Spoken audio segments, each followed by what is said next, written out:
hours after the president signed that agreement with Afghan President Karzai, Taliban militants attacked a Kabul compound, killing 7 people.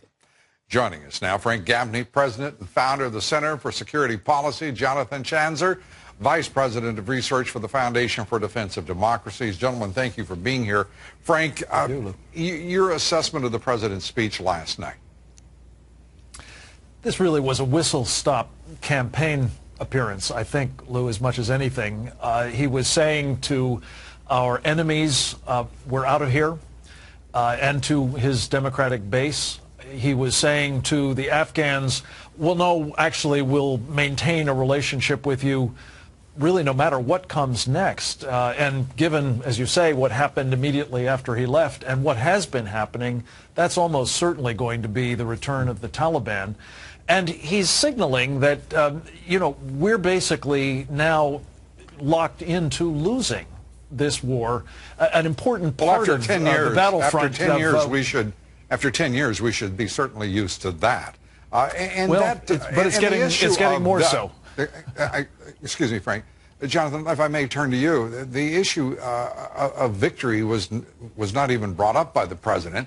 As Frank said, this was basically a farewell and hardly a fond one, but yet it commits the United States to this strategic partnership. Your thoughts? Well, certainly I think we're going to be invested in Afghanistan for quite some time, but I do think that this was more of a campaign stop, as Frank indicated. This was a victory lap of the, marking the 1-year anniversary of the killing of bin Laden. So in other words, if we're ceding defeat, I think the president wanted to at least claim a victory, and I think he did that with the American people.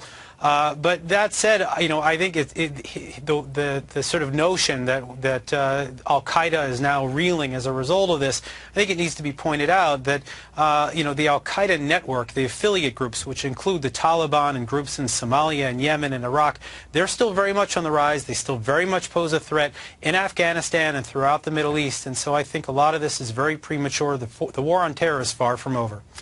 Despite declarations by at least some in the State Department and reversals by at least the leader of counterterrorism, John Brennan, in the White House. But as we look at what this president is obviously expecting, talking about a negotiation the Taliban invited to Chicago during the G8 meeting, for crying out loud, while the Taliban declaring a spring offensive, and in no way disassociating, at least in any way publicly, from Al-Qaeda. Frank, what is going on here?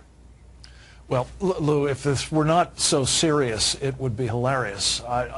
You got to wonder what our troops are thinking as they are continuing to be attacked, in some cases killed, in other cases maimed by the very people that the president is evidently quite prepared to turn the country over to.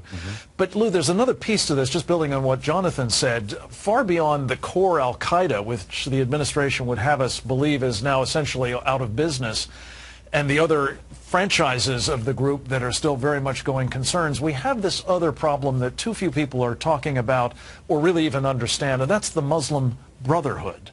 And I don't mean just in places like Egypt and Tunisia and Libya and probably soon Syria. I'm talking about here as well. We've done a piece on this called MuslimBrotherhoodInAmerica.com, which I would really commend people to. It helps explain a lot of what is otherwise inexplicable about this Obama administration's policies in so many of these areas that are so detrimental to our security. Let's go to that which is, I hope, explainable, and that is this administration's position right now. The Israelis calling up reserves. Jonathan, what is the latest in what is developing in Israel and concerned, obviously, focused on Iran and its nuclear program? Well, certainly we've been seeing quite a bit out of Israel right now. You've got former intelligence officials from both the internal security services and the external, the Mossad, going up against Benjamin Netanyahu, basically saying that he's pushing for war and that he needs to stand down. Netanyahu and his defense minister Ehud Barak saying that that the window is closing, and that if Iran continues to go forward at this clip toward this nuclear program, that the Israelis won't have much of a choice. And now, amidst all of that, they're calling up reserves. They're putting them on the borders with Egypt, where things have been very uncertain, as well as Syria. So it appears that the Israelis are mobilizing in some way. I think, you know, it's still a little bit early to determine exactly what they're doing and what they're preparing for. It could be just simply, you know, preparations for what may be coming next. But certainly the Israelis are on tilt right now, and this is something that's important for us to watch, because the Israelis are often sort of a canary in the coal mine. They're a harbinger for what's to come in the Middle East. We got about 30 seconds, Frank. Your assessment, if you would. I think Israel recognizes it's facing an existential threat. It may come first and foremost from Iran and its proxies like Hezbollah and Hamas. It may come from some of these states I mentioned a moment ago that are now increasingly under the thrall of the Muslim Brotherhood. Either way, it's bad for Israel, it's bad for freedom, and it's bad for us.